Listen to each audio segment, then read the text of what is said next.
जे भी कियो लिखै छथिन तऽ हुनका अपनो आपसँ बहुत बातचीत होइत रहै छै। हुनका कियो दोसर नहियो भेटतै तऽ ओ अपनो आपसँ बात करैत रहै छथिन। तहीमे सँ हमहूँ एकटा छी। तऽ आइ हमरा एकटा से अपने आपमे बातचीत करैत से एकटा भाव आयल मोनमे आओर बहुत हँसी लागल जे सएह देखियौ जे लोक भगवानोके ठकै छनि। अहाँ सब कहबै ई कि अहाँ कहै छियै, तऽ एकदम भगवानके ठकि रहलनि हँ। लोक बुझै छै जे भगवानके हम ठकै छियै। किया तऽ देखियौ, भगवान कोनो न कोनो रूपमे हर एक व्यक्तिके सत्ता देने छथिन, अपन कर्म करैके पावर देने छथिन जे अहाँ कोना कर्म करबै ताहि हिसाबसँ अहाँके फल भेटत। तऽ लोक एक दोसरके से अपना जे पावर छै ताहिमे सुख चैनसँ नहि रहऽ देतै, खुशी नहि रहऽ दै छै लोक।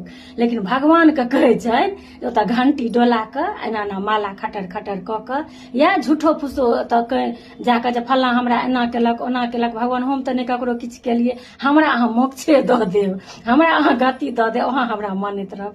आ भगवान तऽ एकदम सीधा देखै छथिन जे अहाँ केहन काज केलियै यऽ।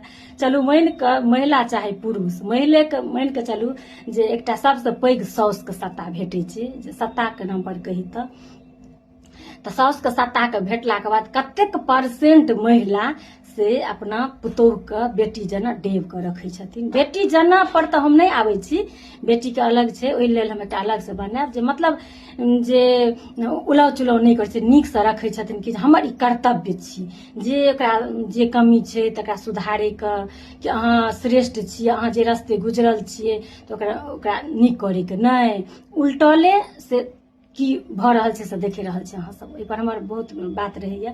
हमर ई कहैके मतलब जे अहाँके एकटा साउसके सत्ता नहि सम्हारल होइए, पुरुषेके से दऽ दै छथिन तऽ एकटा हुनका से बेटाके धर्म, पतिके धर्म, समाजके की दायित्व छै बढ़िआँसँ नहि होइ छनि। लेकिन हुनका की होइ छनि जे हम भगवानके ठकि रहल छियनि। तऽ अपन किरदार परमे ध्यान दियौ जे अहाँ अपन किरदार नीकसँ निभेबै, ओहीके आधार पर अहाँके फल भेटत। साउस चाहथिन जे पुतहु एतै तऽ ओकरा उलह चुलह करबै आ बुढ़ारीमे हमरा उतारबा रगड़, ई नहि भऽ सकैया। केओ पति चाहथिन जे नवारीमे घरवालीके कोनो मोजरे नहि करबै, कोनो महत्व नहि, बुढ़ारीमे हमरा पाँजरमे बैसल रह, ई चीज नहि हैत। तऽ ई चीज नहि, तहन भगवान कहबनि हे भगवान हमरा अहाँ दुःख दै छी, तऽ भगवान नहि दै छथि, अहाँके अपन कर्म कयल छी किनको नहि एहि जन्मके तऽ कोनो जन्मके। इएह सब मनमे आयल।